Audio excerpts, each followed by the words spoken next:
മത്സരങ്ങളെല്ലാം ഗംഭീരമായി പുരോഗമിക്കുന്നുണ്ട്. കുട്ടികളും നന്നായി പെർഫോം ചെയ്യുന്നുണ്ട്. പക്ഷേ അതോടൊപ്പം തന്നെ സംഘാടനവും ശ്രദ്ധിക്കണ്ടേ? രാത്രി 1 മണിക്കൊക്കെ ഒപ്പന മത്സരങ്ങൾ, അതും രാവിലെ മുതൽ വേഷമിട്ട് നിൽക്കുന്ന കുട്ടികൾ.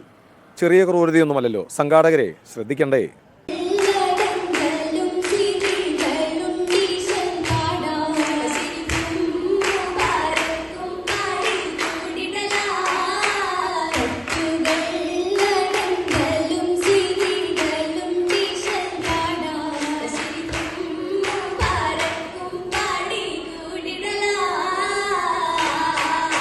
ഗവൺമെന്റ് ബോയ്സ് ഹയർ സെക്കൻഡറി സ്കൂളിലെ 3ാം നമ്പർ വേദിയിലാണ് ഒപ്പന മത്സരം നടന്നത്.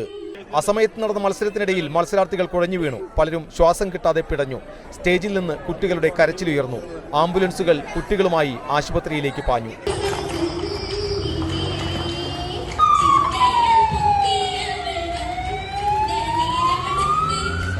പോലീസ് വാഹനങ്ങളിലും കുട്ടികളെ ആശുപത്രിയിൽ എത്തിച്ചു.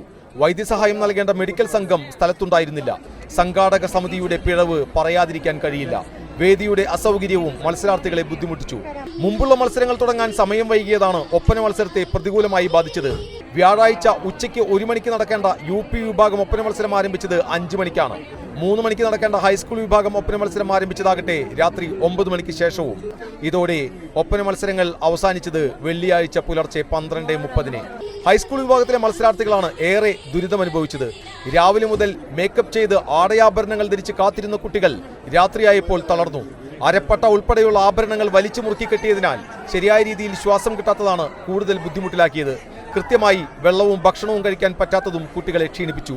ആശുപത്രിയിൽ പ്രവേശിപ്പിച്ച കുട്ടികളിൽ ഓക്സിജന്റെ അളവ് കുറവായിരുന്നുവെന്ന് ഡോക്ടർമാർ പറഞ്ഞു. ചാവക്കാട് MRRM സ്കൂൾ ടീമിലെ 6 കുട്ടികളാണ് മത്സരം കഴിഞ്ഞയുടൻ കുഴഞ്ഞു വീണത്.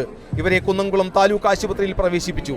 ഇത്രയും പ്രതിസന്ധികൾക്കിടയിലും മത്സരാർത്ഥികൾ മികച്ച പ്രകടനം കാഴ്ചവെച്ചു എന്നത് പ്രത്യേകം എടുത്തു പറയേണ്ടതാണ്.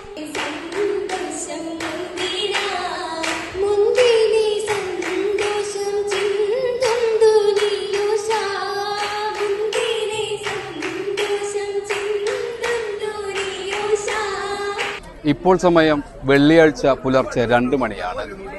വ്യാഴാഴ്ച വൈകിട്ട് 4 മണിക്ക് നടക്കേണ്ട കോൽക്കളി മത്സരമാണ് ഇപ്പോൾ വേദിമൂന്നിൽ നടന്നുകൊണ്ടിരിക്കുന്നത്.